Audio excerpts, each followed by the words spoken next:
Today I want to talk about achieving anything a person may want in a life.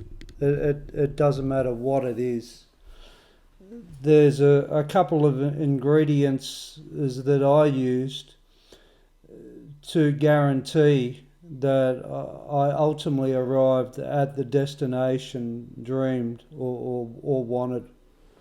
I was looking back over my time this morning, and when I got out of rehab and I was attempting to get a job, I must have rung 50 to 60 people a day to try and get a job.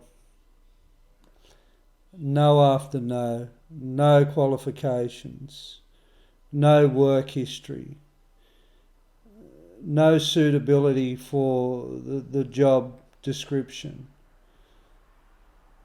and many other excuses. I heard time and time again from employers why I wasn't suited for the job.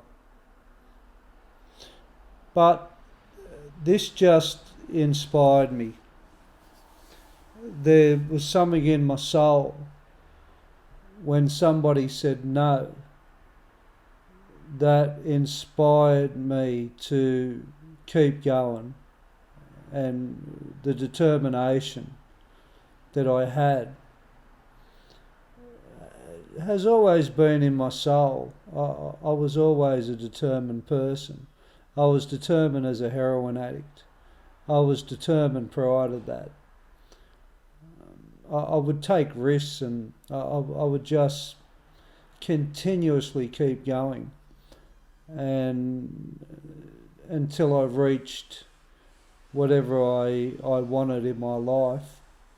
And I believe everybody has that in them. And the only person that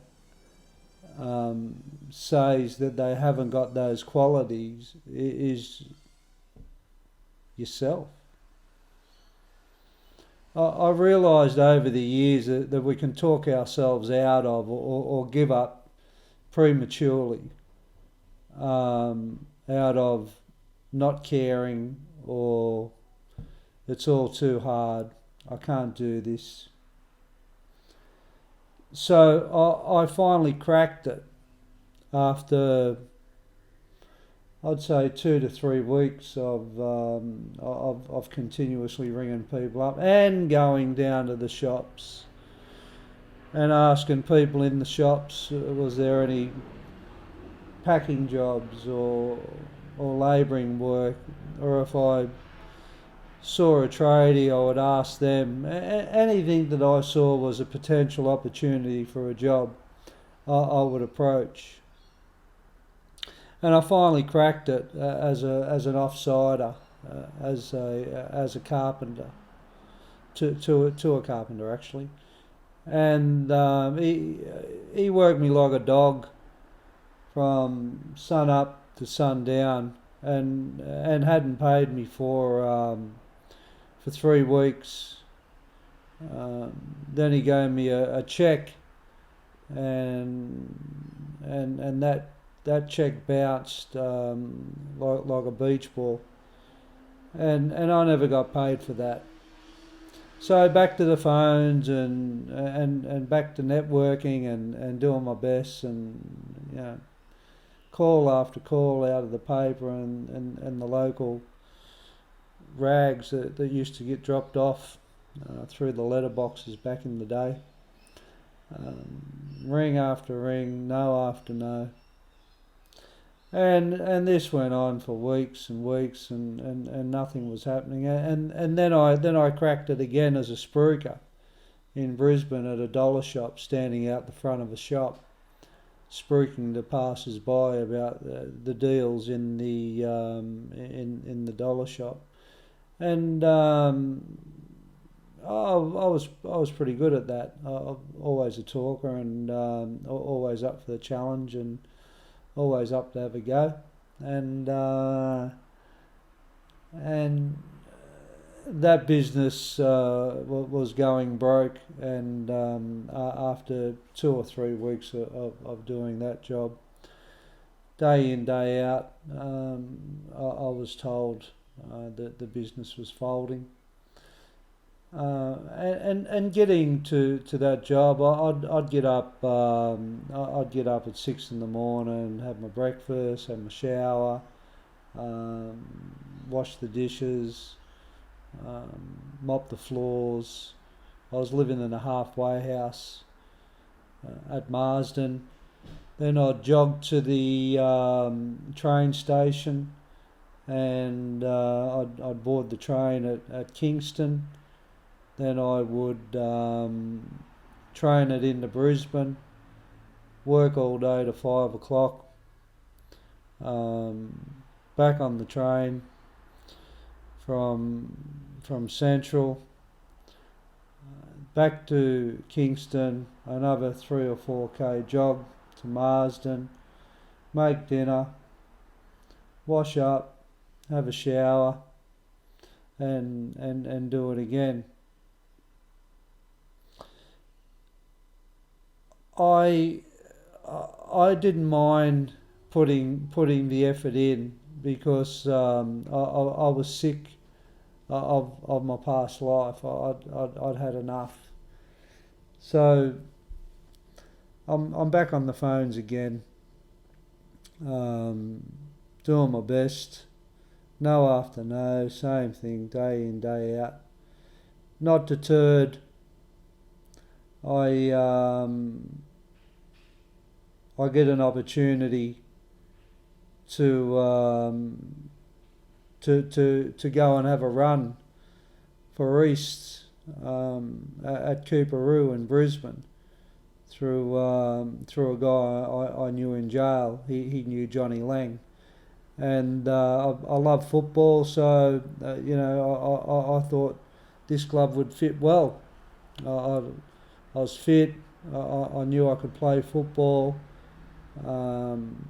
So I went down there and I started training for Easts, and I had about 4 or 5 trial games. I tried out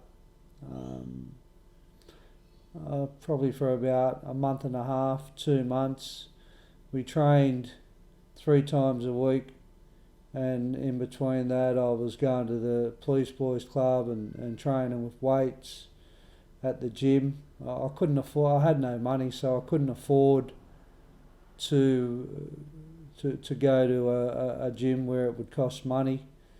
I'd train with the weights at Woodridge. I'd jog there, then I'd jog back, then out to the rehab, and then I'd be doing groups out there, relapse prevention groups, encounter groups, goal groups, men's groups with the residents. I'll be doing sleepovers also. I'd jog from Marsden to the rehab also. That was a 7 to 8k jog to Browns Plains back in the day. And Johnny Lang was picking the first grade side and the reserve grade side after the trials, and he didn't include me in the squads, and he made me aware that I was too old. I had a lot of heart. I was a great tackler, but my days were gone as far as he was concerned with football. So I didn't give up. I decided to approach Brothers just outside of the valley there, and I had a few trial matches with Brothers. Again, I'd be on the trains going there. I'd be jogging to the Oval to train. They were training 4 nights a week. Then I'd be going back to the station. I'd be then on the train back to Kingston, jogging back to the halfway house, dinner, chores, and after a while of playing for brothers, though the first grade side and the reserve grade side was picked, I was overlooked again. I kind of didn't mind from the point of view. I wasn't really happy waking up on a Monday morning with sheets stuck to me. I was a bit old for it. I was sore also. I wasn't recovering like I used to recover. So back on the phones, not giving up, pushing for a job. Nothing happened for weeks, months. Going out to the rehab, doing the groups, helping the people, helping the residents, supporting people, going to NA. And my brother came and seen me one night, and he'd worked on the phones as a telemarketer, and a guy that he knew on the Gold Coast owed our family a favour for putting him up when he was on the run from Queensland over an armed robbery. And he made my brother aware. My brother told him my situation, and he said it's the least I can do. So I ended up going to the Gold Coast again. More trains from Kingston to Beenleigh, the Gold Coast, on a bus from the bus stop. I got picked up the first week, but after that, when I started working on the phones, I used to jog to the bus stop from the bus stop to the office, work all day. Then jog back to the bus stop late in the afternoon. Then on the bus again to Beenleigh, and from Beenleigh on another train to Kingston, and another jog from Kingston back to the halfway house, and I did this for months. And on the weekends, I'd be going out to Logan House and doing the groups and supporting people and talking about my feelings and the struggles I was going through, and learning to fit into an office environment on the Gold Coast, selling advertising, and how I was conducting myself in this environment. And learning, and continuously learning. I remember the Friday after I listened to this guy on the phone all week, and I told him, give me the phone. And there's one thing that was really apparent with me with this guy. He was just a machine on this telephone. He just wouldn't give up, and he made great money. And after I observed this and sat with him for 4 days, that they never worked on Friday, I said, just give me that telephone. And he said, stick to the script and don't go off it. And that Friday afternoon, I just got into it. And I was an illiterate, I couldn't read, I couldn't write, I was getting frustrated. People on the other end of the phone couldn't understand me. I didn't know what I was doing. But I just kept going and going and going and going and going and going, and 5 o'clock that afternoon the boss walked in. He said, "Mate, they're going to be here on Monday." I said, "What time? What time do you open on Monday?" He said 7:30. I said, "I'll be there here at 7. I'll see you at 7:30. He said, "You keen?" I said, "Yeah, I am. I am keen." And that first week, I probably broke 2 phones out of frustration and anger. But my effort, it was all about effort. My effort in anything that I had put my attention to always superseded any doubt, any uncertainty, anything that may have come into my soul that questioned my ability. I didn't know any other way other than effort. And that Friday came along, and I'd got 3 sales, and just by pure freaking attacking them. That's all it was. Just pure attacking the people on the other end of the phone. I made 300 or so dollars, and I'd been on the dollar all my life. I thought this was the best thing since sliced bread, and I was told to speak to 30 authorities a day. That was the benchmark, and that was the numbers that salespeople had to achieve to get 2 sales a day, and to speak to 30 authorities a day, you would have to make close to about 130 calls or 120 calls, sometimes more. And I was doing that, but I wasn't getting 2 sales a day. I thought I was getting sales and I was writing them up, but they were just falling over. And what that meant, I thought they said yes to me, but they hadn't said yes to me. They were just agreeing with me to get me off the phone.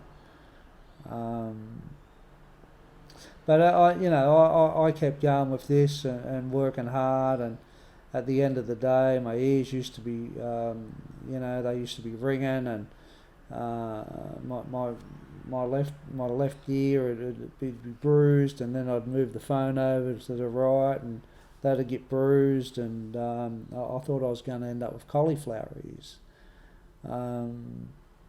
But I just knew that, through effort, that I was going to get better. And, it was just complete determination, complete mongrellism. And, I would not be denied.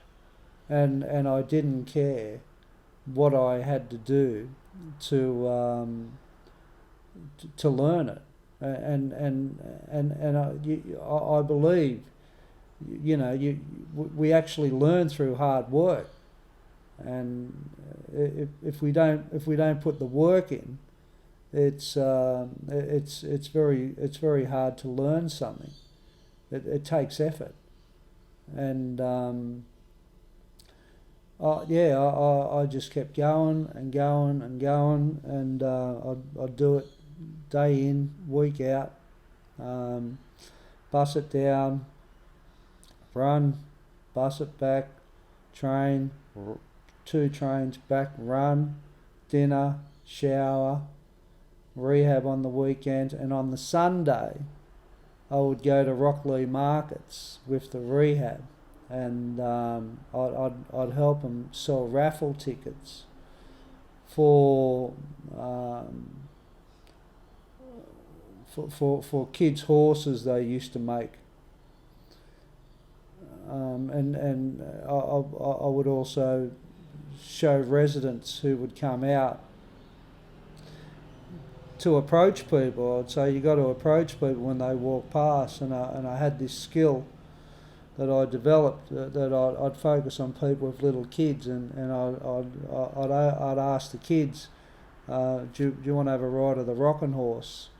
And the kids, yeah, I'll have a ride of the rocking horse. And then I'd put them on the rocking horse, and then I'd say to the mother or father, you can't deny the kid. Come on, put your hand in your kid. You can't deny the kid. Look at the smile on the kid's face. The kid loves it. Come on. Buy some raffle tickets. You want this horse, don't you? I'd say to the kid, oh yeah. I want the horse. Come on, you go. Oh yeah, all right. And there was some Sundays there I would sell $1,800 in raffle tickets. And again, the just get into it, friggin' get into it. Just have a go and keep having a go, and not be denied. You're not thinking about it, just doing it. And I got very good at telemarketing. I used to observe the very good telemarketers, and I'd listen to them, and I'd listen to their approach, and I'd listen to their mono sounds over the phone, and I'd listen to how they used to listen to people.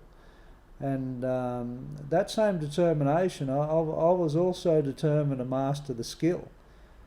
I use that same determination in a lot of other areas of my life.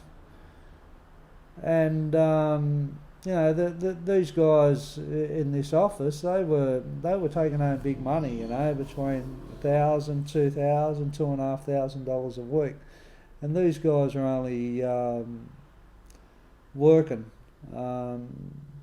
4 days a week, and I was taking home 300 and 400 and 300 and 500 and 300, and it took me a whole year, to make $700. So, yeah, never give up. Keep going. When you don't think you've got it in you, you got it in you. Everybody's got go in them in some aspect. It's just directing that into a way where it's going to benefit your life for the good of. And I've said it before, the least you blame people, and the more accountability you take for yourself and your feelings, and talk about your emotions, and use I messages instead of continuously blaming, or externalizing your life and circumstances, and this is the problem, and listen, all the above. But get through that stuff, and if you can get through that stuff, hopefully the floodgates can open for you guys. Have a great Sunday. Take care.